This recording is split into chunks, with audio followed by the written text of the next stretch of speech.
저 당연히 배우자 기도했죠. 저는 기도를 하는 걸 너무 중요하다고 생각을 해요. 우리가 기도를 하지 않고 어떻게 하나님의 인도하심을 구할 수 있겠어요. 그쵸?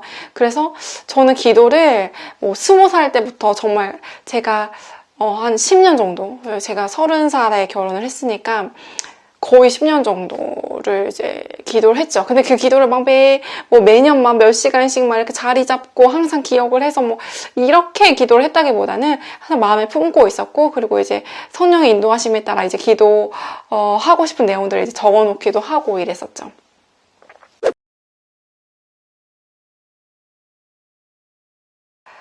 네, 이제 기도 응답이 됐나요? 이 질문이 되게 궁금하실 것 같아요. 이제 제가 실제로 결혼을 했으니까 기도 응답이 됐습니다. 물론 하나님이 저희 기도를 정말 신실하게 들으셨어요. 그런데 사실은 응답되지 않은, 그러니까 그 기도대로 되지 않은 부분도 많아요. 제가 어떤 퍼센테이지로 따지자면은 많이 주면 한 65% 정도가 되는 것 같아요. 그래서 왜 그랬냐 보면은 뭐가 기도가 됐고 뭐가 그럼 제가 실수한 기도가 있고 실수하지 않은 기도가 응답이 된 거냐라는 생각이 들었을 때 모든 기도는 사실 하나님이 기뻐 받으셨던 것 같아요. 그런데 하나님이 보시기에 더 좋았던 것들을 추려서 저에게 어떤 이런 선물을 주신 것 같아요. 그런데 그 선물에 저는 이런 선물을 원했던 거죠. 이런 구체적인 것들이 원했고 제가 굉장히 받고 싶은 것들이 많았던 거죠. 그런데 하나님이 보시기에는 이러한 조합의 선물이 더 좋았던 거죠. 그래서 저한테 그렇게 주시고 했던 부분들이 있었던 것 같은데, 이제 이 기도가 응답이 됐냐 안 됐냐는 사실은 확실한 부분들이 있어요. 그게 뭐냐면은 제가 응답이 됐다고 어쨌든 제가 기도한 것들에서 하나님이 들었다고 확신이 드는 부분은 뭐냐면은 그러니까 기도 리스트가 있죠. 근데 리스트에서 빠진 부분이 있다고 할지언정 진짜 중요하게 하나님과 내 영혼이 동의한 부분에 있어서는 하나님이 오케이를 해주셨기 때문이에요. 그러니까 이게 어떻게 설명을 해드리면 좋냐면은 제가 이제 그 기도 리스트가 몇 년에 걸쳐서 이렇게 다듬어지고 완성되고 하는 부분들이 있었어요. 처음에는 제가 정서적인 거 되게 감성적으로 썼죠. 제가 원하는 남자친구의 상을 생각하면서 되게 감성적으로 썼던 부분들이 있었고, 그리고 뭔가 성령 충만한 가운데서 이제 말씀에 기반한 그러한 기도도 있었어요. 여러분들이 지금 딱 생각을 하실 때 말씀을 기반한 기도 제목은 모든 게 다 응답이 됐고, 제가 감성적으로 쓴 거는 응답되지 않고 약간 이랬을 것 같죠? 근데 그게 아니에요. 제가 말씀을 기반으로 한 기도 제목도 응답이 되지 않은 것들이 있고 응답이 된 부분들이 있어요. 그리고 제가 감성적으로 그리고 정서적으로 그리고 어떻게 보면은 인간적인 조건적으로 기도한 부분에서도 응답이 된 게 있고 안 된 게 있어요. 그러니까 이걸 이분법적으로 인간적인 기도를 하지 말고 어떤 성경적인 기도만 해라 라고 보기에는 좀 그것도 아니라는 거죠. 그러니까 뭐가 걸릴지 모르는 거예요. 그러니까 저는 기도는 많이 하면 할수록 좋다고 생각이 듭니다. 배우자 기도를 구체적으로 하지 말라는 논의들이 요새 굉장히 많더라고요. 왜냐, 이 논의가 나온 이유도 너무 잘 알 것 같아요. 우리가 기도하는 데 있어서 그 기도의 동기가 굉장히 중요한데, 배우자 기도만큼은 우리 청년들이 저희 20대 때 떠올려 보면은 결혼만큼 너무 잘하고 싶은 거예요. 너무 좋은 배우자를 만나고 싶은 거예요. 그러면 내 인생이 필 것 같은 거예요. 내 인생이 너무 잘 될 것 같은 거예요. 그러니까 내 이 동기가 뭐냐면, 그런데 이 동기가 그런 어떤 간절함도 있지만 한편으로는 불안하고 두려움이 더 큰 거예요. 그러니까 내 결혼 생활이 실패할까봐.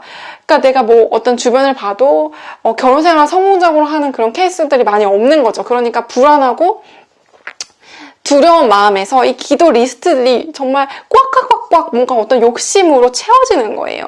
그러니까 이거 안 하면 불안하고 저거 안 하면 불안하고 하니까 경제적인 거 쓰고 정서적인 거 쓰고 어떤 영적인 것도 쓰고 신앙도 좋아야 되고 뭐도 있어야 되고 외모도 쓰고 머리도 좋았으면 좋겠고 어느 정도 그래 돈도 있었으면 좋겠고 이러니까 이게 너무 포화 상태인 거죠. 그러니까 이렇게 기도는 하지 말라라는 권면들이 나오는 거예요. 이렇게 기도하지 말아야 되는 이유는 뭐냐면, 그러니까 이 권면의 그 이면에는 그 본질은 뭐냐면은 기도를 하지 말라는 게 아니라 그러니까 이런 거죠. 그러니까 내가 기도를 했을 때 기도 자체가, 기도 제목이 내가 그 리스트를 꽉꽉 채워 넣은 그 리스트들이 사실은 하나님의 뜻이었는지 아닌지는 우리가 모르잖아요. 결론을 이제 저는 결혼을 하고 났으니까 뭐가 하나님 뜻이었고 아니었을지가 보일 수도 있지만 결혼 전에는 모르잖아요. 모르는데 내가 기도를 했다고 해서 예를 들어서 내가 키를 175 이상, 연봉은 뭐 5천 이상 막 이렇게 썼다고 쳐요. 그런데 이 남자가 그렇지 않아. 그러면 내가 맞아, 소개팅이 들어왔어. 그러면 저의 기도 제목하고 다른데요 하고 X를 치고 그러면은 만나지 않고 이런 어떤 기회 자체를 차단할 수 있다는 거죠.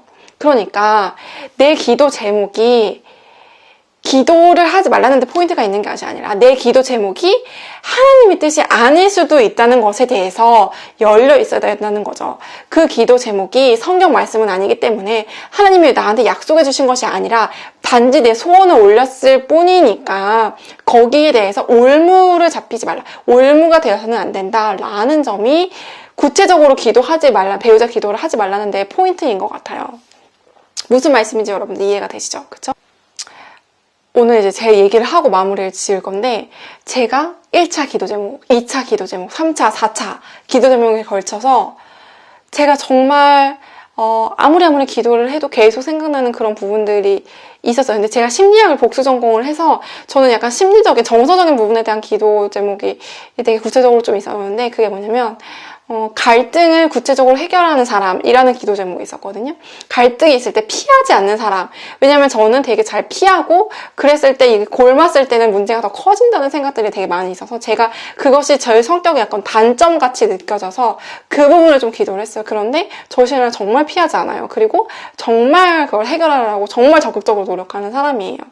그래서 이 부분에 대한 기도는 좀 특이할 수도 있어서 여러분들에게 좀 나눠드리고 싶었고 그리고 제가 성품에 대해서 마지막으로 이제 제 신랑을 만나기 직전에 그 성품에 대한 확고한 어떤 확신을 가진, 나는 정말 이런 성품을 가진 사람을 만나야겠다라는 그런 계기가 있었던 사건들이 있었고, 그래서 그런 성품을 가진 신랑을 만났거든요.